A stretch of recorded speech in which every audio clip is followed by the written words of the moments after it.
Hello guys, welcome back to my channel Teju Bliss. This is Teju. I am a content creator. అందరూ నార్మల్గా egg curries చేసుకుంటుంటారు, కానీ ఇలా డాబా స్టైల్లో చేసుకోండి, చాలా అంటే చాలా బాగుంటుంది. So let's do it.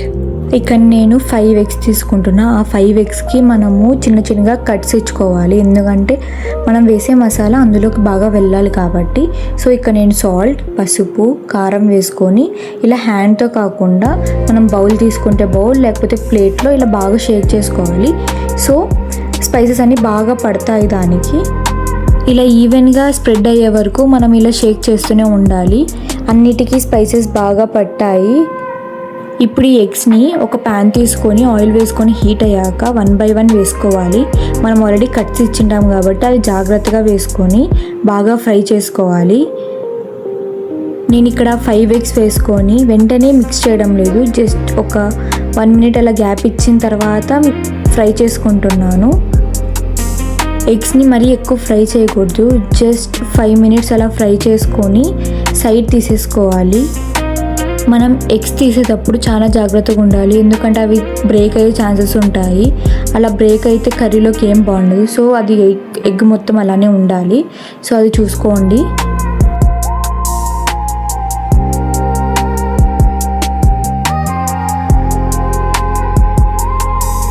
ఇంకా ఎగ్స్ అన్నీ బాగా ఫ్రై అయ్యాక సపరేట్ ప్లేట్లో తీసుకొని సైడ్ పెట్టుకున్నా. సో సేమ్ ప్యాన్లోకి ఆనియన్స్ వేసుకోవాలి. కర్రీ కోసం మనం ప్యాన్ చేంజ్ చేయాల్సిన అవసరం లేదు. సేమ్ ఎగ్స్ ఫ్రై చేసుకున్న ప్యాన్లోనే ఆనియన్స్ వేసుకొని అవి బాగా ఫ్రై అయ్యే వరకు ఉంచాలి. సో ఇలా కాసేపు లిడ్ పెట్టేస్తే అవి బాగా కుక్ అయిపోతాయి. సో 2 minutes తర్వాత తీద్దాం. సో ఆనియన్స్ కూడా బాగా కుక్ అయ్యి ఇలా లైట్ పింక్ కలర్ వస్తాయి. సో మళ్ళీ ఎక్కువ ఫ్రై చేయకూడదు ఆనియన్స్ కూడా, ఎందుకంటే ఇది మన కర్రీ కాబట్టి, it's not for biryani.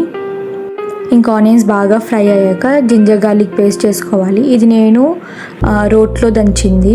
So ఇది చాలా టేస్ట్ ఉండదు కాబట్టి ఇలా వేసాను నేను. ఇన్ కేస్ మీరు పీజీస్ అలా ఉంటే ఇంకా of course ginger garlic paste packets use చేస్తాము, కాకపోతే ఇలా చేస్తే చాలా టేస్ట్ ఉంటుంది. సో నెక్స్ట్ కాజు యాడ్ చేసుకున్న కొన్ని నేను, ఇది ఆప్షనల్. కాజు నేను ఎక్కువ ఫ్రై చేయాల్సిన అవసరం లేదు. సో నెక్స్ట్ కరివేపాకు వేసుకొని ఇంకా బాగా ఫ్రై చేసుకుంటున్నాను. ఆనియన్స్ బాగా ఫ్రై అయ్యాక ఇంకా స్పైసెస్ యాడ్ చేసుకోవాలి. నేను ఇక్కడ పసుపు, కారం చూసుకొని వేసుకోండి మీ స్పైసెస్ లెవెల్స్ బట్టి. అది బాగా ఫ్రై అయ్యాక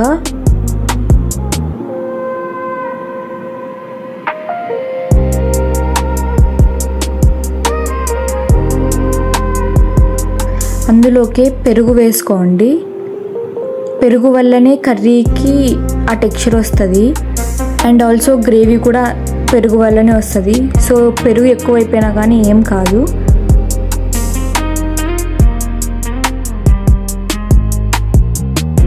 బాగా మిక్స్ చేసుకొని ఒక 5 minutes అలా లిడ్ పెట్టేసేయండి. సో పెరుగు అంతా మంచిగా కుక్ అవుతుంది.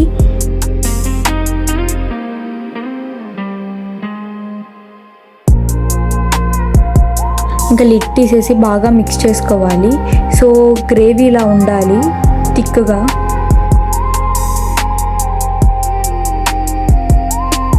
ఇంక ఈ మసాలా అంతా బాగా ఫ్రై అయ్యాక మనం టమాటో ప్యూరీ చేసుకొని అందులోకి వేసుకోవాలి. సో టమాటోస్ కట్ చేసుకు వేసుకునే దానికన్నా ప్యూరీ చేసుకుంటే ఎక్కువ టేస్ట్ ఉంటుంది. సో అందుకే, అండ్ ఆల్సో గ్రేవీ కూడా వస్తుంది కాబట్టి టమాటో ప్యూరీ వేసుకుంటాము.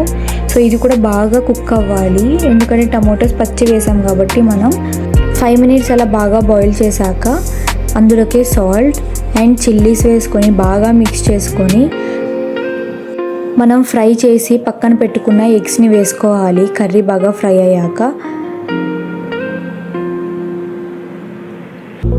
సో ఇక్కడ కూడా ఎగ్స్ స్లోగా వేసుకోవాలి, ఎందుకంటే అవి బ్రేక్ అవ్వకూడదు. సో మిక్స్ చేసేటప్పుడు కూడా బాగా చూసుకోండి.